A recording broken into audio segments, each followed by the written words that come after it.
Oral questions. Leader of the Official Opposition.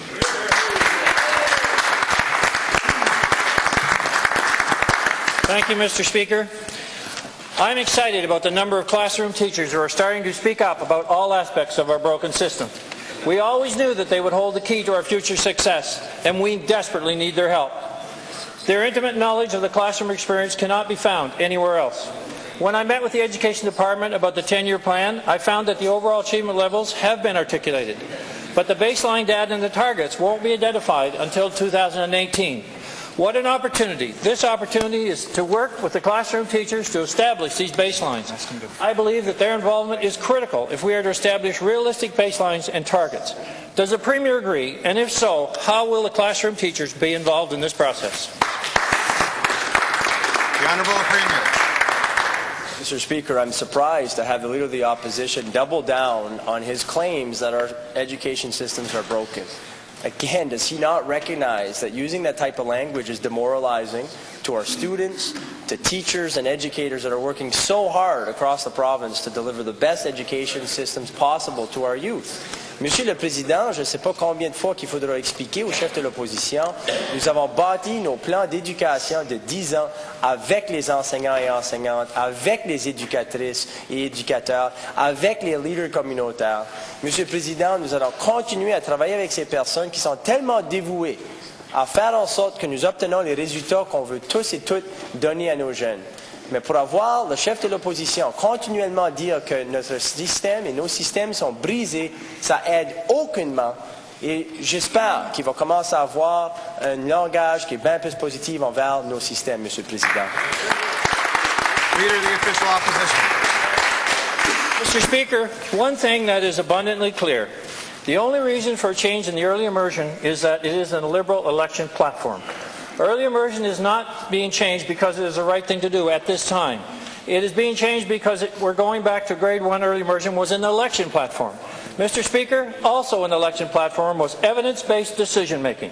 The decision on early immersion is not evidence-based decision-making, and it runs contrary to the Liberal election platform. Why won't the Premier wait for the evidence from grade 3 French immersion before making this change? Why not honor the commitment to evidence-based decision-making? Thank you, Mr. Speaker. The Honourable Premier. Monsieur le Président, encore une fois, le chef de l'opposition est surpris d'entendre que notre gouvernement a fait une promesse et a rempli notre promesse. Nous avons parlé de ceci, de ce sujet très important lors de la campagne. Nous avons fait l'engagement que nous allions remettre l'immersion précoce en français la première année. Mr. Speaker, we had discussed this issue at length during the last election. We made it very clear that we would put French immersion back to grade 1. For the member opposite, the Leader of the Opposition, to talk as if the only reason we did it is because we put it in the platform, Mr. Speaker, is incredibly unfortunate.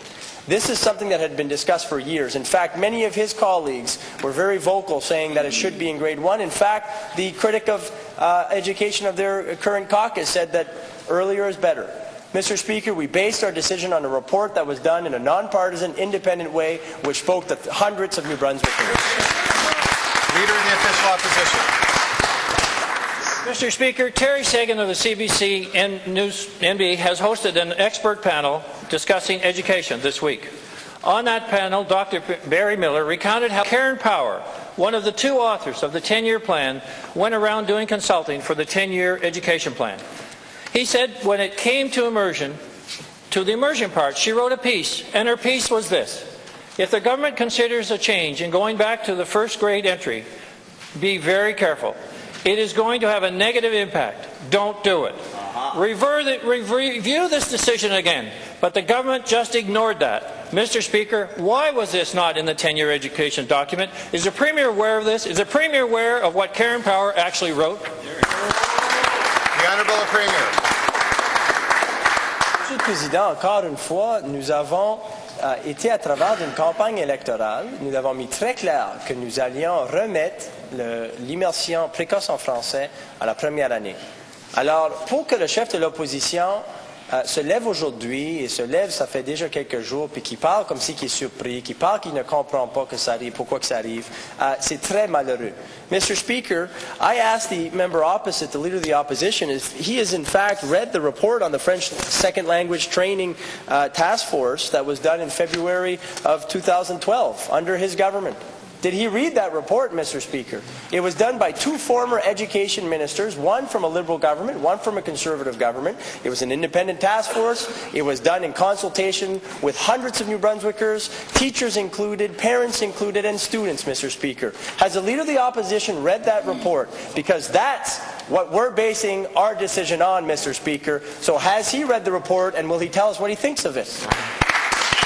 Leader of the Official Opposition. Mr. Speaker, one of the concerns expressed to me by current teachers who want to help fix our system involves a change to early immersion.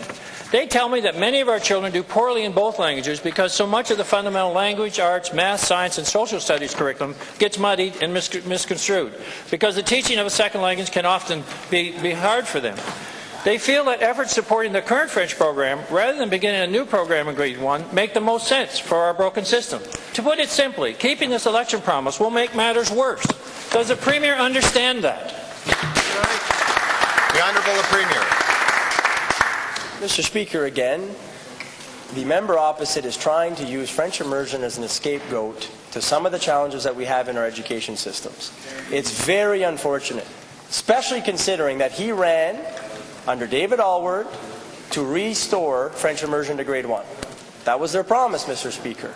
So for him to act surprised and to try to make all these grandiose claims of why we're making this change, Mr. Speaker, are very unfortunate. There was a task force that he was a part of. He was a part of that government, a task force that they commissioned to look specifically at French immersion, and it was done in February of 2012. And the number one recommendation from that task force, Mr. Speaker, that the entry point for early immersion be grade 1. This was in 2012. So why is the member opposite using French immersion as a scapegoat, getting up, criticizing something that his government commissioned, and why won't he talk more positively about our education system, Mr. Speaker? Leader of the Official Opposition. If our education system is going to improve, we need to do things differently. And we can't just keep pretending and writing things in an election platform that don't have a basis and an evidence fact-based chance for improvement. How many students are graduating from that are functionally illiterate? How many don't have the foundational knowledge to carry on into post-secondary education? Our system is failing our children. Our return to grade 1 immersion is not supported by teachers, parents, retired teachers, and educational experts. They all offer expert advice on the matter based on decades of research and experience. I hope the Premier will take the time between now and next Tuesday to reconsider his stand, based purely on an election promise.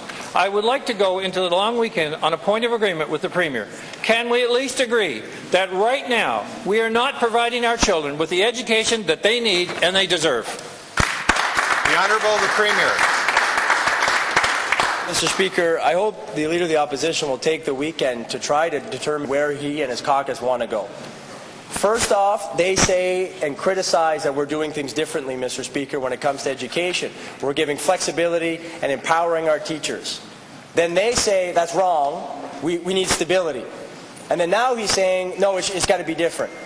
And then he's saying the system is broken, Mr. Speaker, but we want stability. So they're advocating on the right hand, keep things as they are, and then they're advocating on the left hand that everything's broken, Mr. Speaker. I really hope that the Leader of the Opposition is going to take time over the weekend to start finding ways to talk about all the positive things that are happening in the province, Mr. Speaker. And for him to try and say that our decision to move French immersion back to grade 1 is based on anything else other than the task force and all the other teachers, students, and leaders that came to talk to us is very unfortunate. So if he thinks there's no evidence to our decision, what does he think of that report that his government commissioned, Mr. Speaker? Leader of the Official Opposition. Deputy Minister Madawaska Centre. Merci, Monsieur le Président. J'aimerais continuer avec la ministre le responsable des personnes âgées ce matin pour demander des clarifications par rapport à sa position comme telle. On sait qu'au niveau des personnes âgées, on veut le meilleur service possible qui leur soit rendu et j'ai compris que la ministre, c'est ce qu'elle veut faire également. Donc, dans un premier temps, elle a dit qu'elle voulait justement arranger le système ou de venir en aide à Edmundston et d'un autre côté, elle disait, c'est pas ma responsabilité, ça devrait relever du conseil d'administration comme tel. Donc, j'aimerais donner l'opportunité à la ministre. Qu'est-ce qu'elle s'attend de faire nécessairement pour aider les personnes âgées à avoir de meilleurs services au foyer bâtisseur de la région d'Edmundston? The Honourable Minister responsible for seniors and long-term care. Thank you, Mr. Speaker, and I thank the member opposite for the question. As I said yesterday, the department investigates every complaint with no exception. And we did act immediately, and departmental representatives visited the nursing home. And they went and they see what is going on there. Our government is absolutely committed to transparency and is happy to share information as appropriate.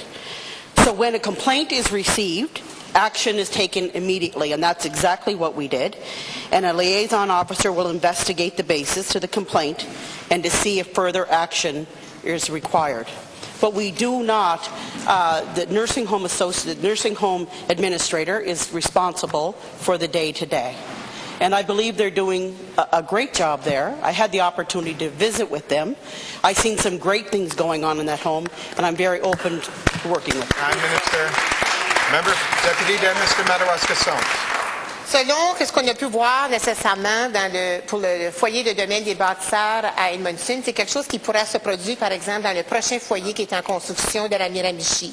C'est un des premiers foyers qui a été construit avec les nouvelles normes, les nouveaux standards.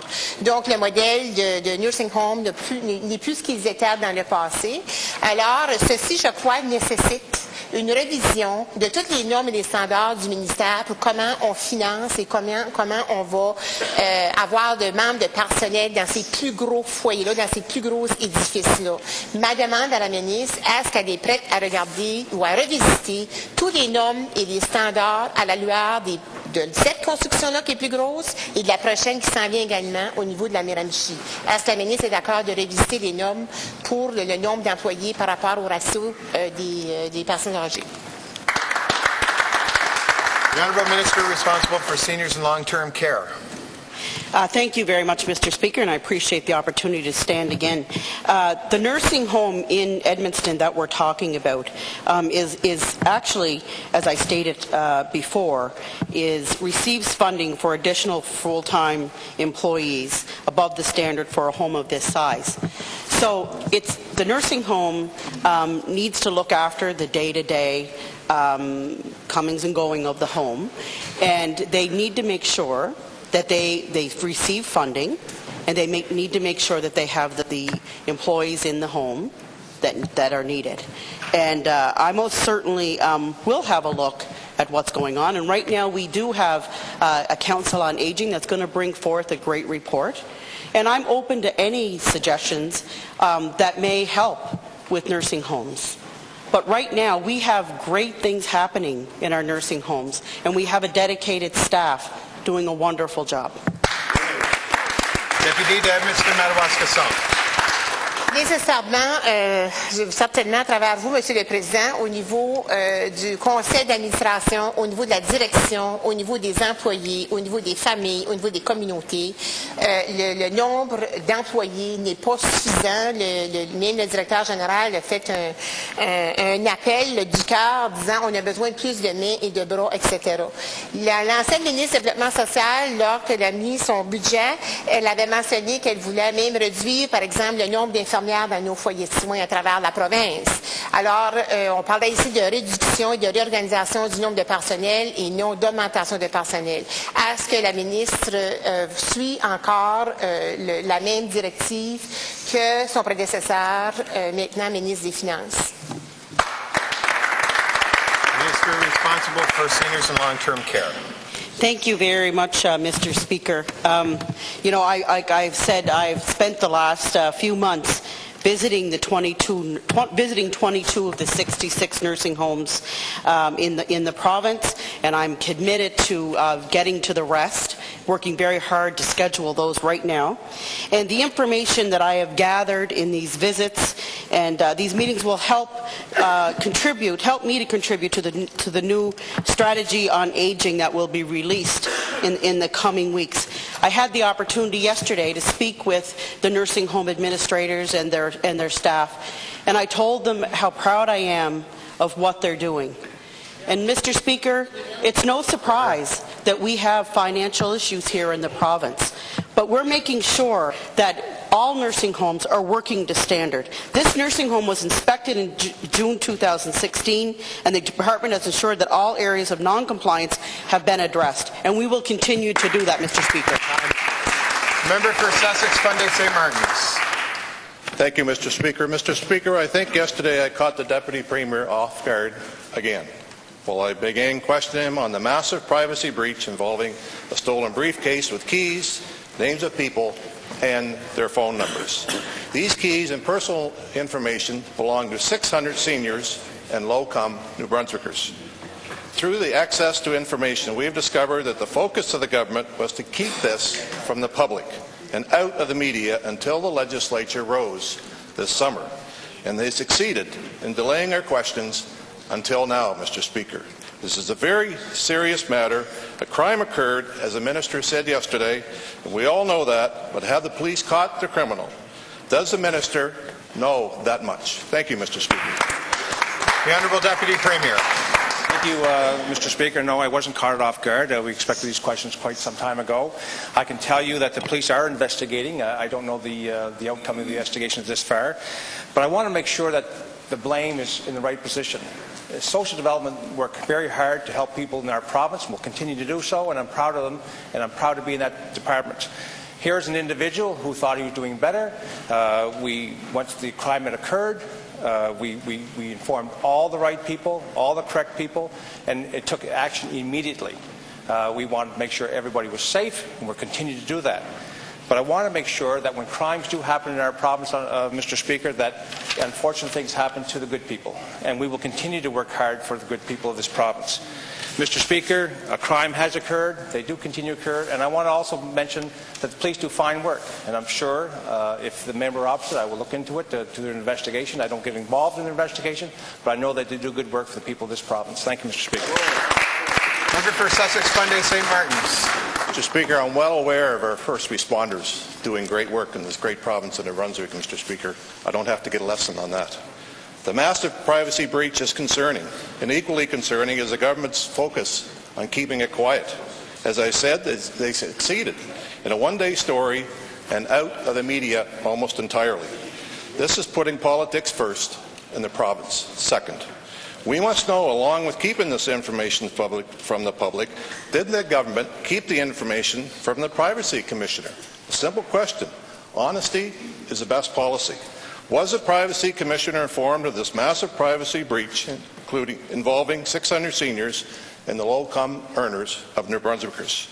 Did the government tell the Privacy Commissioner, Bertrand, that the massive privacy breach had occurred? Thank you, Mr. Speaker. The Honourable Deputy Premier. Again, Mr. Speaker, I did answer that question yesterday. Everybody that needed to be informed was informed, including the Privacy Commissioner, immediately. She had no concerns. And unfortunately, the member opposite needs a lesson in policing, and I'm sure he would like to talk to the member from Carleton York. When a crime does occur in this magnitude, and we understand it's a big issue here, you can't just go out and tell the public what happened. All you're doing is informing the criminals of what the keys were for. And what's going to happen then? More crime will occur. So the police did, and I believe the government especially did, the right thing by keeping it quiet for a couple of days until all the locks were changed and make sure all the people in this province were safe, including the people at Social Development. So again, we did do what we needed to do. We didn't keep it quiet. Unfortunately, that's all you're going to get from the opposition, that this government is doing great work for the people of this province and keeping them safe. Thank you, Mr. Speaker. Member for Sussex Funday St. Martin's. Speaker, it's certainly alarming for this side of the House to say that the Privacy Commissioner had no concerns about this matter. it's silence from the Privacy Commissioner, and this minister stands up and says that she has no problem with what has taken place. Mr. Speaker, that's not what his job is. His job is to keep the people of New Brunswick safe and to let the Privacy Commissioner know about the whole situation, and for him to say that she had no concerns. I'm sure we'll hear a little bit more about this as we dig into it. So obviously she's been told, but the minister is saying there's no concerns. So there's so many questions about this matter, Mr. Speaker, and this government, this minister wants to put it underneath the carpet, not let anybody get the answers to the questions, and it's a formula that this government has done in the last 2 years and obviously is going to do in the future in the next 2 years, Mr. Speaker. So let's get all the details. The Honourable Deputy Premier. The Honourable Premier. It's interesting, Mr. Speaker, the member opposite says there's so many questions, yet he has no question for the Deputy Premier. So I'm going to take this opportunity, Mr. Speaker, to say something that I think, point out something that I think is unfortunate.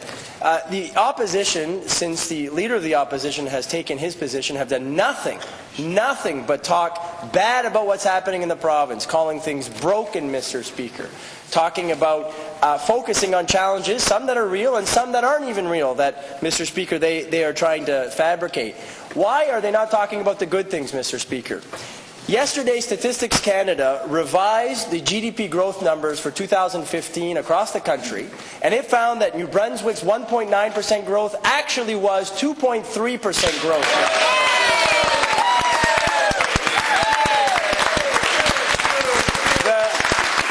GDP growth since 2004 and the third best in the country in 2015. Member for Riverview. Thank you very much, Mr. Speaker. On Tuesday, I asked the Minister of Finance about the supplementary employee lists and the supplementary suppliers list for last year, and the Minister graciously said that those lists would be given to me. They are for the public, not just me. So before I asked my question, the last thing I did was check the Finance Department website under Office of the Controller, because that's where the lists are usually produced, just to make sure the list hadn't been up there before I asked this question, and they weren't. Now, this morning I checked the Finance Department website again, and interestingly enough, Mr. Speaker, the Office of the Controller tab was gone from the Department of Finance website. So is the Minister aware that another duty has been stripped away from the Department of Finance this morning?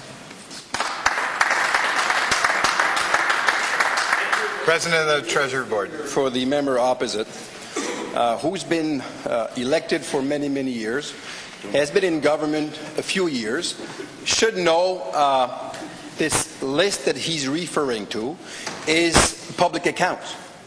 And there's two volumes. There's the Volume 1 and Volume 2. Volume 1 is where all of the employees are listed with their salaries, if it's above a certain threshold. Volume 2 is the vendors list, which those two documents, which are made public through the Controller's office that falls under the Treasury Board, are normally made public the second week of December. That's what's been happening historically. So I don't know what the member opposite is trying to get to. The documents will be made public when they're ready, based on historical time frame. It was normally done in mid-December. We're absolutely on target to make that public as it's supposed to be. Member for Riverview. It's interesting this morning that the Minister for the Treasury Board is taking that question, because he was the one that eliminated the legislation that forced financial information to be provided on a timely basis. And the government said they didn't need legislation to do the right thing when it comes to the information for the taxpayers and keeping them informed. But, Mr. Speaker, here we have a situation where that information is not forthcoming, and the taxpayers, they would be interested to know whether it's 20 million, 30 million, 40 million, maybe more, that's been spent on Liberal-friendly consulting constituency. Mr. Speaker, the suppliers list contains the consulting spending information along with other spending information.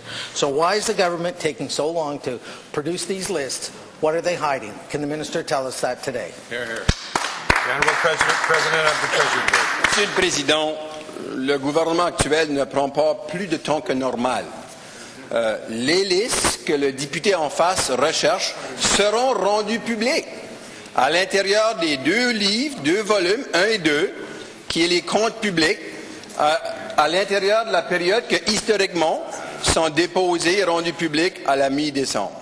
Alors, il n'y a aucun délai. Nous allons être très ouverts, très transparents les fournisseurs qui ont fait du travail avec le gouvernement durant la dernière année. Ce sont les normes. Nous sommes un gouvernement qui respecte ces normes et le document et l'information que le député d'en face recherche sera rendu public et il aura l'occasion de regarder tous ces listes et faire les analyses qu'il voudra et faire certainement les commentaires qu'il voudra faire aussi. Alors, nous allons respecter ces normes de façon très ouverte, très transparente à l'échéancier qui est prévu. Member for Riverview. Well, you know, Mr. Speaker, we can put together some of the lists, some of the information on those lists before the government puts it out, and maybe this is why they're hiding and dragging their feet on this. M5, the company whose vice president posted on their website that he helped the government with their election campaign, he was awarded the tourism contract for $25 million. Wow. Mr. Speaker, through the right of information, we learned that M5 has received a lot more taxpayers' money, and we also saw Wicked Ideas get an untendered contract for the shale gas panel worth $135,000. Of course, these 3 members of the panel had a business relationship with the owner of that consulting company, and so we're curious about the total that's been received by those companies. And that's just 2, and I'm sure there's more, and that's why we need the Minister of the Treasury Board to tell us today, when are we going to see those lists, and what else is he hiding? Honourable President of the Treasury Board. Same time as always. The list will be public. I know the member opposite is trying to throw things around. You know, contracts that are being given to bidders or suppliers are being tendered. That's right. Open, transparent. There's laws to be respected. There's rules to be respected, and this government is respecting those rules and laws. And so, when the question was asked, Mr. Speaker, the member opposite never actually defined which list, which document he was looking for. Don't know why he chose how to ask that type of a question. The fact of the matter is, public accounts, documents are made public every year, mid-December, Volume 1, Volume 2. You'll get those documents like everybody else in the time frame that's normally done in mid-December.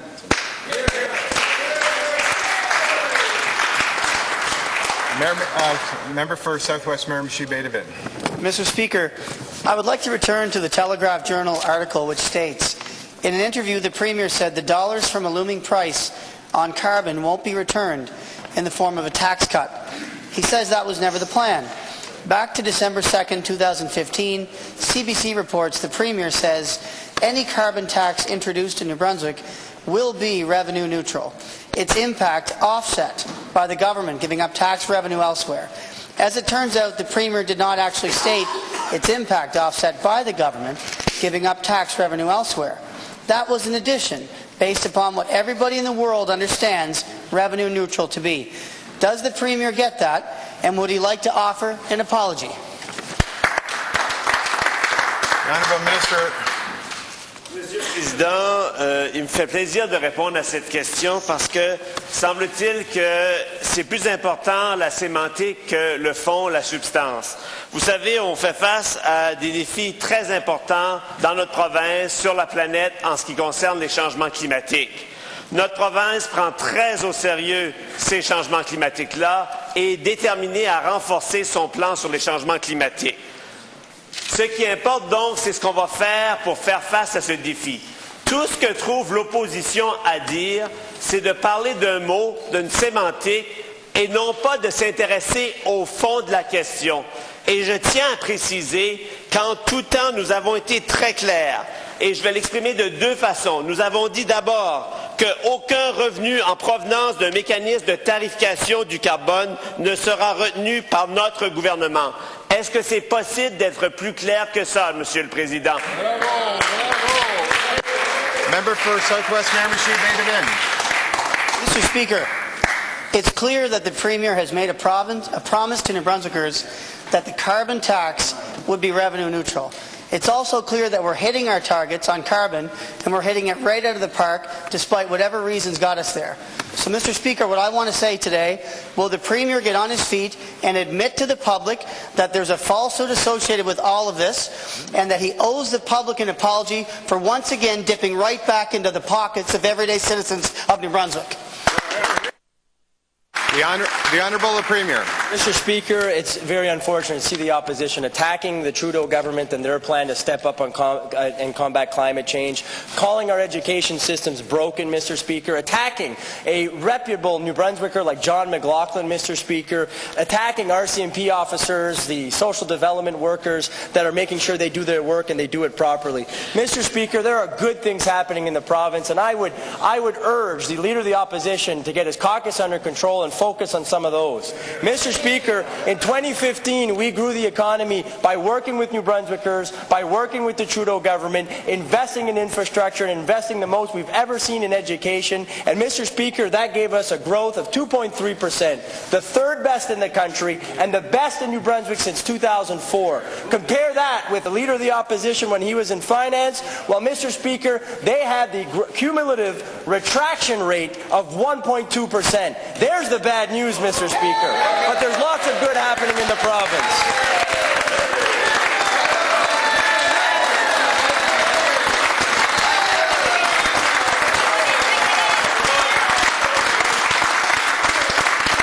Time for question period has expired.